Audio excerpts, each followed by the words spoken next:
And done. Huh?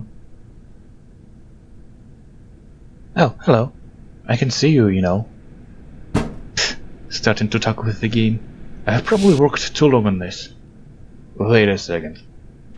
Well... I don't really know who you are exactly and how you keep joining my local server, but anyway, since you're here, would you like to help me test this thing? It is an updated Ragdoll Mover. Works as it did before, but better. Here, give it a try.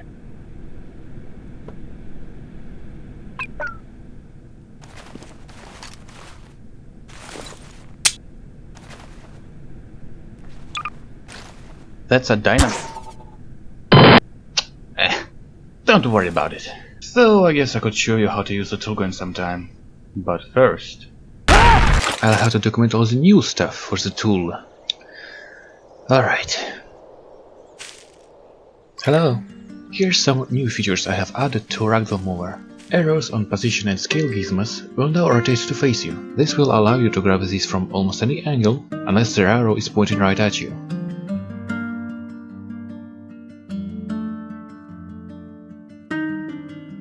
Position Gizmo now also has a new Omni Manipulator. It allows to move things relative to your view, kinda like the big disk in rotation mode.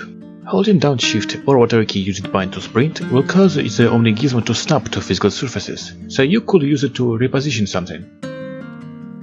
And the weirdness with Scale Gizmo rotating when you scale bones has been fixed, unless you set scale to exactly 0. I could explain why it's that, but let's leave it for later, given that anyone will be curious about it. As for the new options in the tool itself, there is a new tab in Gizmo panel, Gizmo Offset. It is closed by default, but you can open it to reveal some sliders that allow to adjust position of the gizmos. Without local offset setting on, it will move gizmo by world axis. You can use position gizmo with local position turned off as a guide. Turning on local offset will make gizmo move on axes relative to the selected bone. You can use local position gizmo settings there to see which way each of those axes go. Gizmo with an offset will work fine with the shift move option from the Omni Manipulator. As for rotating, by default it happens relative to selected bone's center. Enabling rotate relative to gizmo will set the tool to rotate selected bones around the gizmo instead. And then there's also a button to quickly reset the offset. This feature allows for some more flexibility with moving things, as well as it can be used to move objects that got outside of the map geometry, given that you move the gizmo out of here. As for the Set Offset with Toolgun button, it will allow you to put offset wherever you shoot your toolgun at. In this mode, left-clicking with your toolgun will move gizmo offset to any physical surface it hits. Right-clicking will set gizmo offset to be in the coordinate center of the entity or physical bone you hit. You also can press your reload button or R to return to usual mode. Just in case, I do hope you know that you can view physical collisions of entities with vcollide warframe console command. Also, Gizmo Offset can be set to specific bone on your selected entity through Bone menu. Just navigate to the Bone menu of your selected entity, right-click on the bone you want to set the offset to, and select Put Gizmo Offset Here from the drop-down menu. Drop-down menu for bones got some more options. I'll touch up on those in a moment.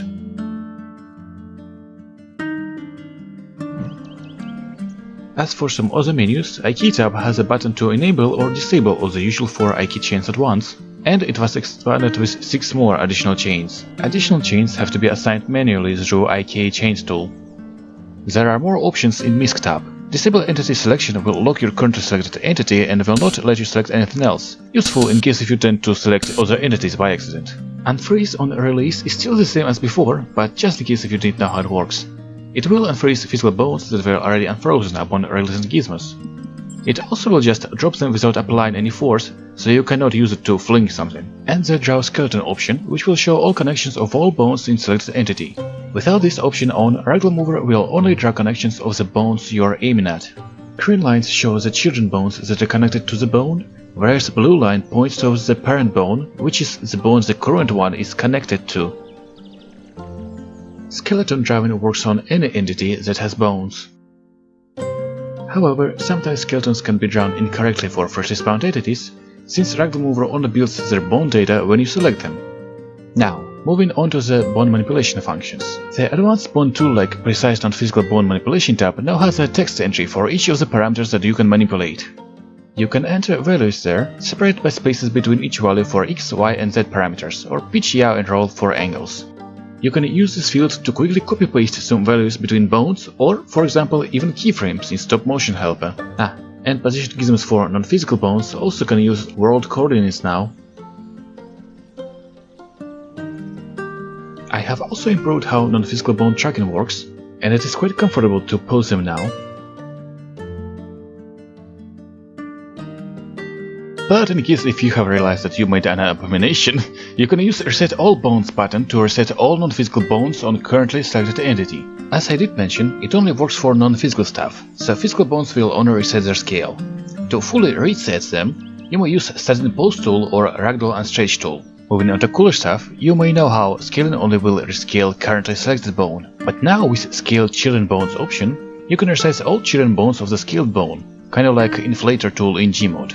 It does include scaling bones with Precise Manipulation tab, and by scaling all children bones I do mean every single one of them. Scaling a root bone like pelvis will just rescale every single bone on a ragdoll. But wait, there's more.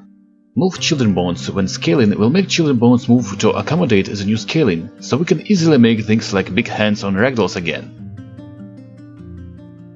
On its own, non-physical bones cannot move physical ones, but with the non-physical bones move physical bones option it will be possible. Works with positioning, rotating and this new scaling feature. However, for it to work properly for all bones, you will need to apply Ragdoll Stretch to the Ragdoll and some Ragdoll Weight to all bones. All these tools combined allow for much greater posing flexibility than before, which is great, isn't it?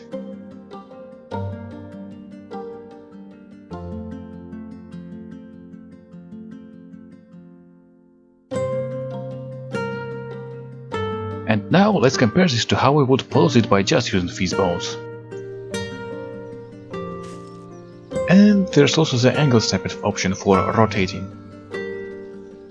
Slider below it allows you to set the angle in degrees to which it will snap to. However, do know that it is weird with rotating 180 degrees at once. For now, I would recommend to set the snap angle to 90 and then just rotate it 2 times, if you want to rotate something by 180. Other than this, it works fine so far.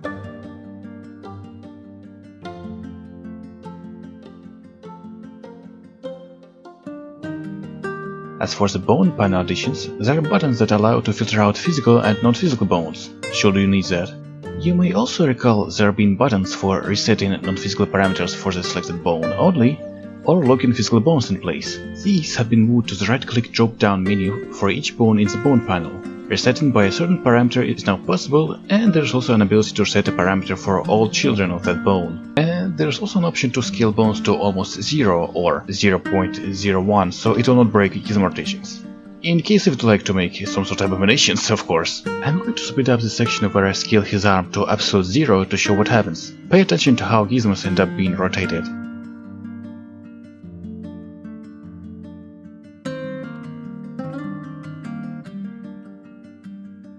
As for the physical rotation and position locks, you can do them on any physical bone in the list. Using position locks still requires the Ragdoll Stretch and Weight combo just in case.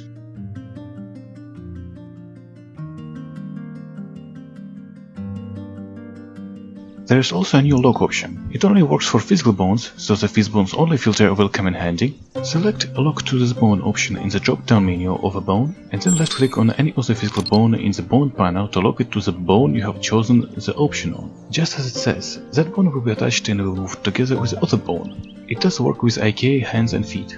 Trying to lock parent bone to its children is not possible, as well as anything related to locking non-physical bones to anything. And locks will get reset upon selecting any other entity. So if you are working with a lot of locks, I would suggest to disable entity selection, so you will not have to lock everything again after selecting something else by accident. And you also can unfreeze or freeze physical bones for some reason.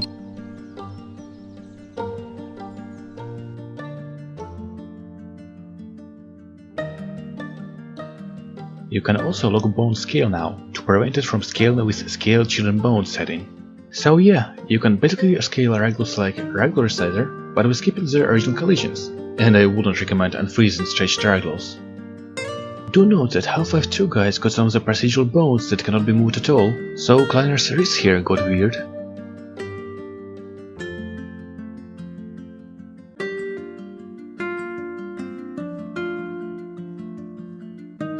I did show all the stuff while working on ragdolls, but it also does work with other entities as well.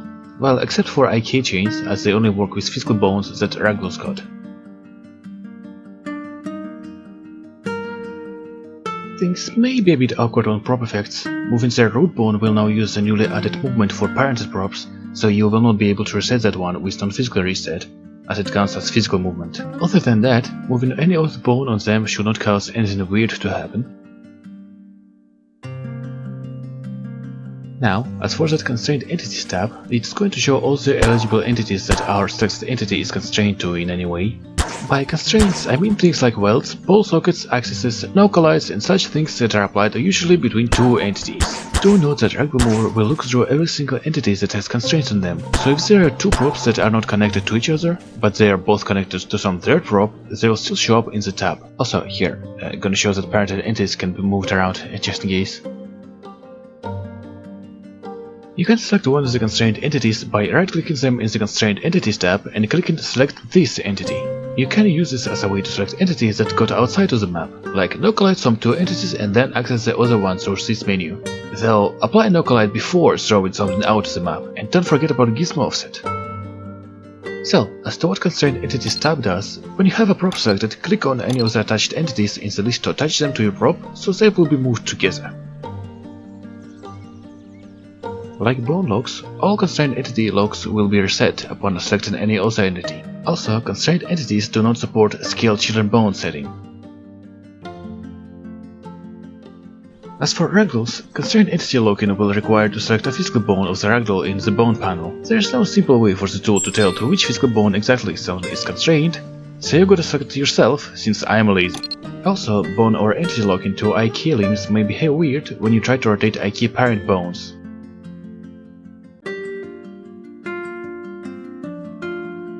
So yeah, combining this with locking bones to each other, you could make some two-handed weapon wielding easier to pose. Ah, and I almost forgot. Entity locks also work with other Ragdolls, however entirety of the other Ragdoll will be moved rather than some specific bone of it.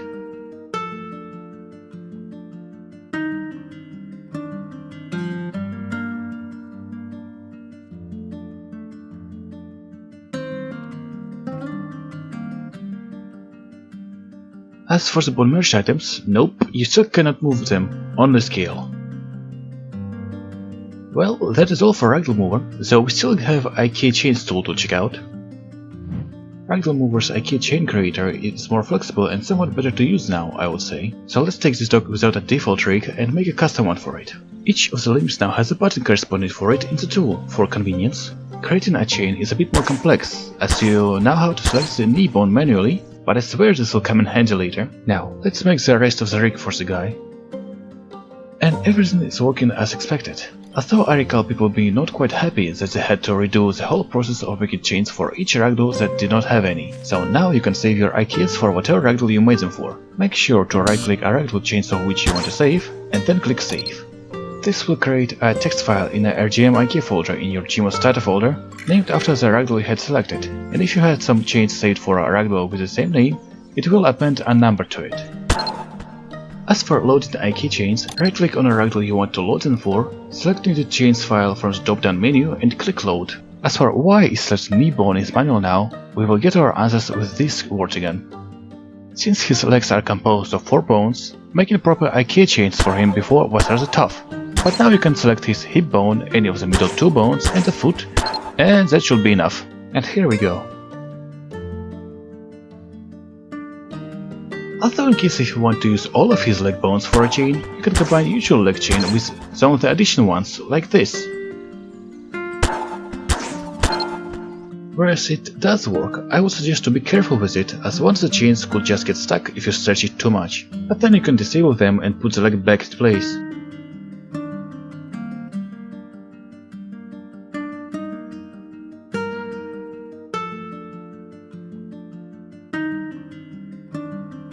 Now, let's save the chains and apply them to another word.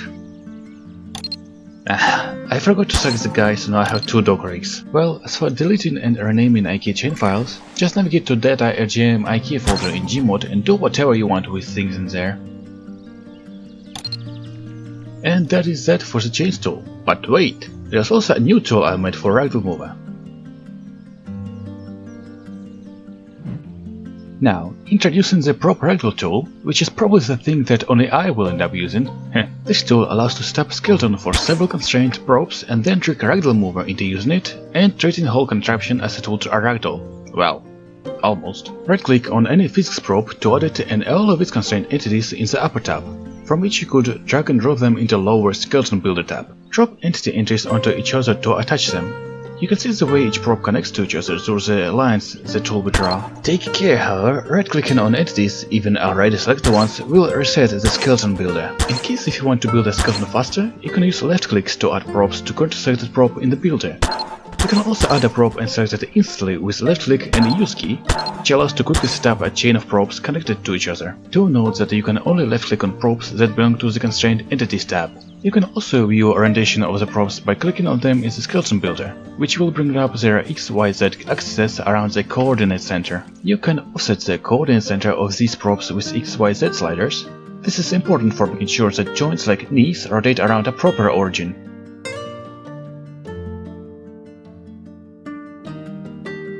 If you are unhappy with the rotation of some prop, you can either reposition it yourself or use the angle shift in the skeleton builder.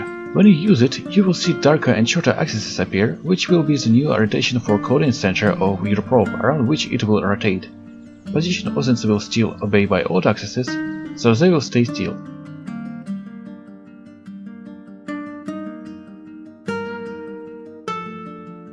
When ready with your prop Ragdoll skeleton, click Apply button to bind it to the props in it. Now you can select any of the props with Ragdoll Mover and check out how this works. Whereas children bone scaling or any functions that does involve non-physical properties on children bones doesn't quite work, other functionality behaves as usual.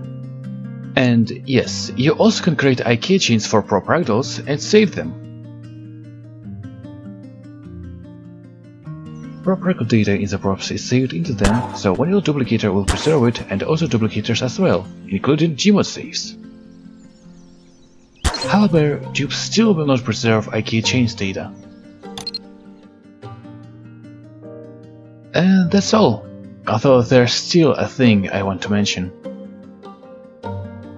You may remember the video where I did show terrible FPS drops when using Ragdoll Mover here. I was wrong, it wasn't really the physical position functions causing that much FPS pain, but rather crap optimization. As you can see right now, whereas FPS does dip down to about 15 or so, it is still tolerable, unlike last time. So, as to what was the fix, apparently there were a bunch of functions calling vector creation every tick, whereas those vectors were static stuff like 0, 0, 0. And as gmod wiki mentions, vector creation function is expensive. So I guess SMH must be suffering from the same issue. Funnily enough, I happened to discover this thing by googling various gmod optimization tips and coming across a performance checking tool that finds which addons run poorly and killing the rafters. So, if you're watching this video, I'm probably dead by now.